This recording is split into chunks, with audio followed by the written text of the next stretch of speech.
morning.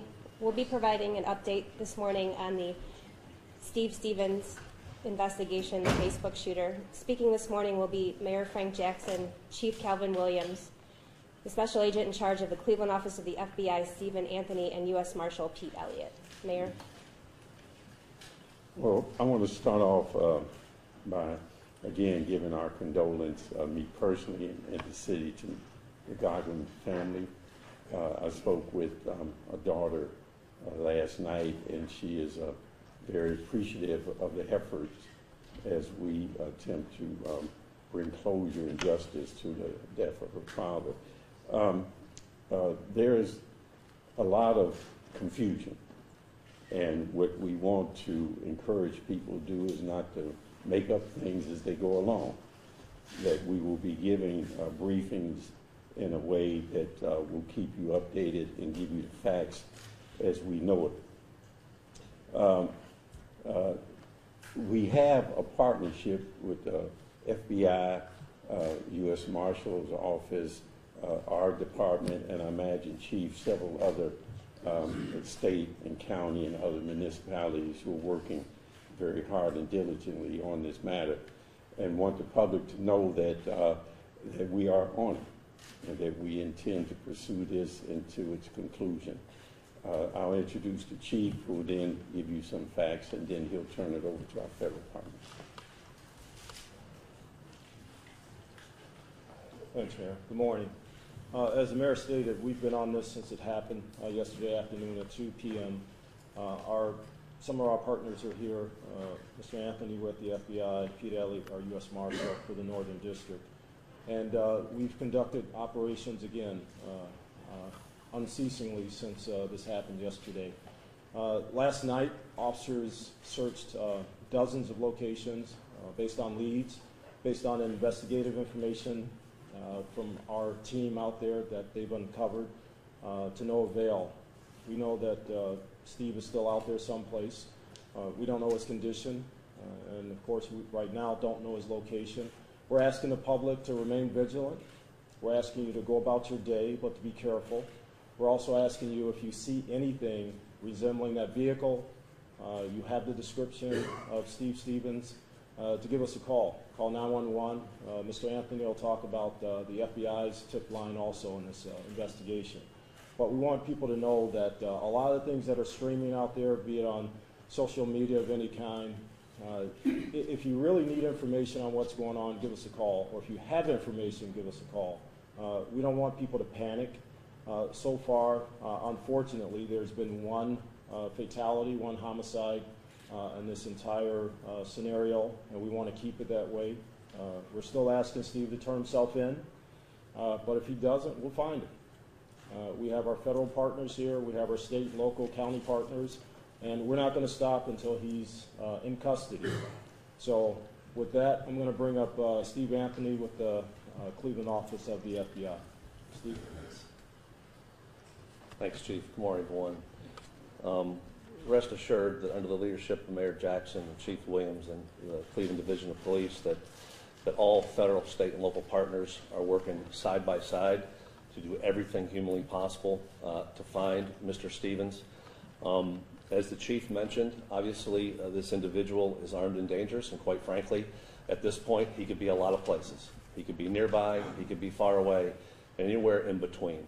So again, if anyone has any of the information that's out there as far as seeing him, seeing his vehicle, when in doubt, obviously call 911.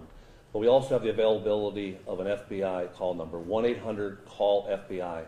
So that's a national tip line that's set up that anyone throughout the country could call in if they have any reason to believe that they see anything related to Mr. Stevens, to call that number, and the information will get to all the appropriate authorities that, again, are working this case side by side in a very organized and coordinated manner. Also, recently, in an effort to get the information out there, and again, you all are doing a great job of getting anything and everything out there on the billboards throughout Ohio and throughout the contiguous states. We're going to have information up about Mr. Stevens, his picture, his description, his vehicle, again, to plead with the public. If they see something, obviously say something and make that call, either to 911 or call FBI. As the chief and the mayor said so clearly, I mean, the goal here, obviously I'm going to turn it over to Marshal Elliott, is to find Mr. Stevens before any other crimes are committed. We need to take this individual off the street. You all know that, and again, rest assured that we're using any and all resources to work this, not just in the Cleveland area, but throughout the United States, to locate this individual as soon as possible. With that, I'm going to turn it over to Marshal Elliott. Pete? I'll be brief. I just want to thank everybody for that partnership. It seems like yesterday, probably a couple months ago, we were doing the same thing here on a different case. The chief called last night and asked us to come in and assist on this warrant. We're going to be in tandem with the FBI, Cleveland Police, and all our agencies across America. And we're going to make this individual's world very, very, very small. So I'm very optimistic. I think things are going to happen, and I believe things are going to happen pretty quickly. Before we start taking questions, I neglected to put this information out there. If there's somebody that's helping Steve, or if you think you're helping Steve, you're really not. You're going to get yourself in trouble along with him.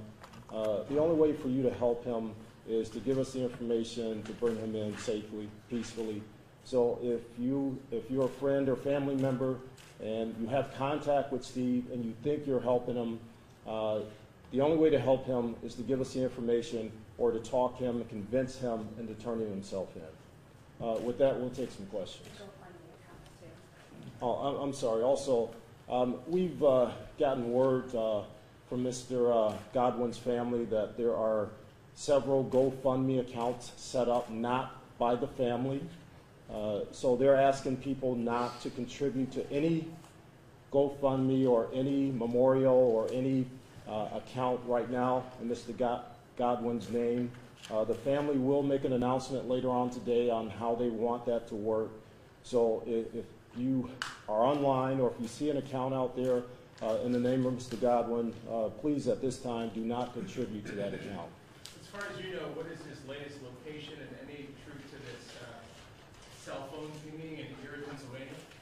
Well, as far as we know right now, we don't know where he's at. The last location we actually had him at was at the homicide at 93rd Street, just north of St. Clair. Anything else right now is kind of speculation. Again, we have investigations going all over this country trying to pinpoint his actual location. Did the suspect have a record? Was he known to the police? He had no, per se, criminal record. He did have a lot of motor vehicle violations, traffic violations, but no criminal record to speak of. What about his girlfriend that he apparently was talking about? We don't know if she's a girlfriend or not, but there are several people in this investigation that we've talked to, including the female that was mentioned, and they've all cooperated so far.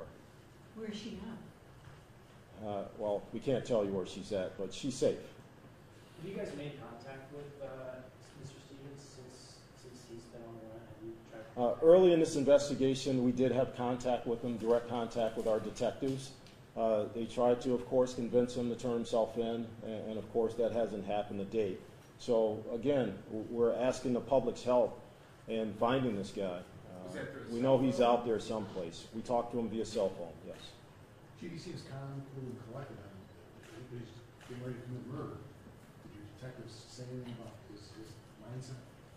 No, I haven't talked to the detectives to that extent about his mindset. Obviously, he's got deep issues, and whether he was calm or not, he committed a heinous crime in this city, and we want to get him off the streets as soon as possible. How is his family reacting? Are they helping him at all? We've talked to the family. We haven't had anybody try to obstruct us in this investigation so far, and that's why I want to make sure people understand to aid a felon is a felony crime. Chief, what have police done to check out the claims that he made that there were other homicides? We've searched high and low throughout this city, places that were mentioned in the Facebook post as well as places that weren't. And again, as of 9 o'clock this morning, there are no more victims from Steve Stevens. In talking to friends and family members, they given you any indication that there were signs leading up to this, or this was just suddenly he flipped out on something? Well, I really don't want to get into that part of it because there are a lot of things out there still to kind of nail down for our investigators. But the main thing is for Steve to turn himself in or for the public to give us his location. Is there anything you can talk about that you're doing that won't compromise your investigation? Pinging, are you trying to track down the cell phone? We're using all investigative tools at our disposal, be it the federal government, of course our officers, county, state. We're using every investigative tool available to us. I know you were asked this before, but specifically this report of the cell phone pinging near Erie, Pennsylvania, is that something you can address specifically? Again, we don't know his location, so we're asking people definitely in the neighboring states, if you see that vehicle or see him, to give us a call. We've expanded the search from the borders of the city of Cleveland, Northeast Ohio, to the Midwest, to be specific. But to answer your question specifically, I can't answer your question specifically. Thank you. We'll be providing more media updates as information becomes available.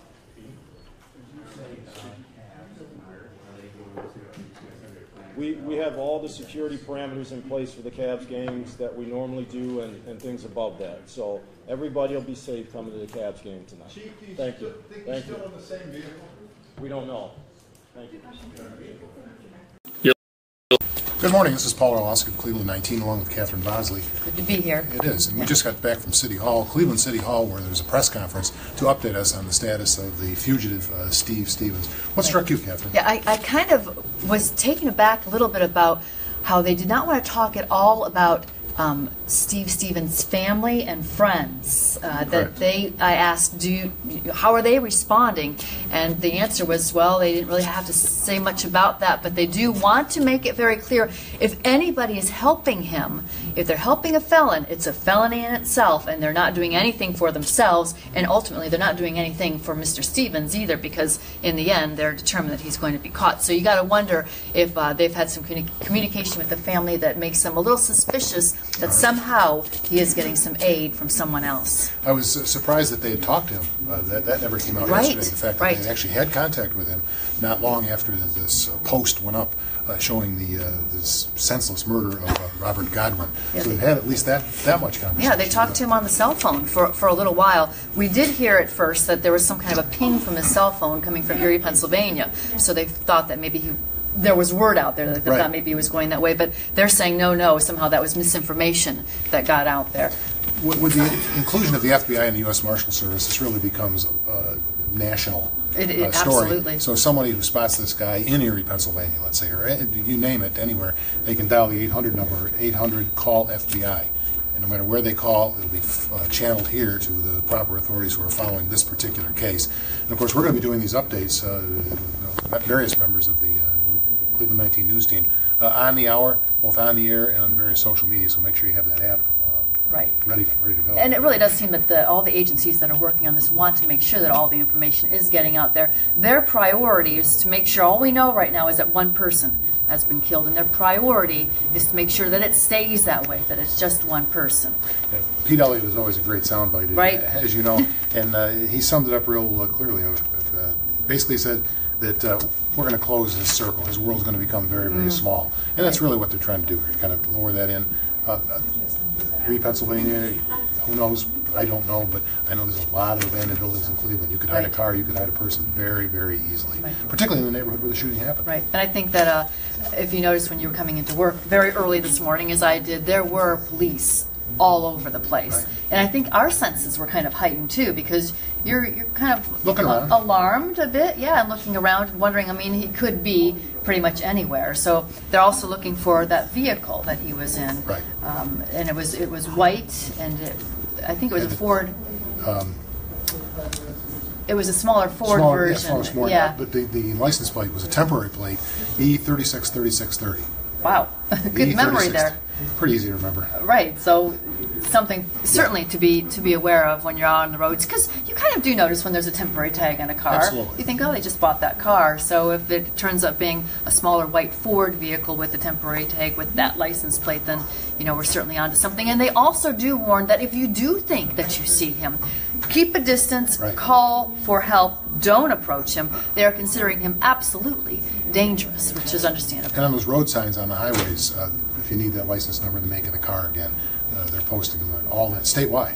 And they also said in adjoining states, so they're not playing around. There's no doubt about that. Yeah, there certainly isn't. So. Can you guys elaborate how tough one of these investigations is? Because we're getting a lot of questions. People saying they had his Facebook, they had his cell phone, and people are just asking, how hasn't he been caught yet? Well, basically, it's shut your phone off, shut your iPad off. It's not pinging anymore. Try to disappear. Yep. You're invisible. So really, Right. it's just a matter of if he does turn on and make a phone call, they're going to zoom in on it pretty quickly. They triangulate these things with the cell phone towers. But basically, it's that simple. Turn it off. They're going to have to depend on people. Tips, I Right. think, are going to be key to this. And it sounds to me like he had quite a circle around him. He had friends and he had family. So you've got to wonder then if any of them have the slightest bit of information. And again, the police were basically saying very little about that. So you got to wonder what they're keeping so confidential and if maybe they are onto something. But I think it was Pete Elliott, the FBI, who said something is going to happen and something is going to happen soon. So Yep. again, that makes you think. US Also, Marshal. they know a little bit more than they're telling us, that maybe other information out there that they would tell us could jeopardize. And let's hope so. Oh, absolutely. Let's hope so.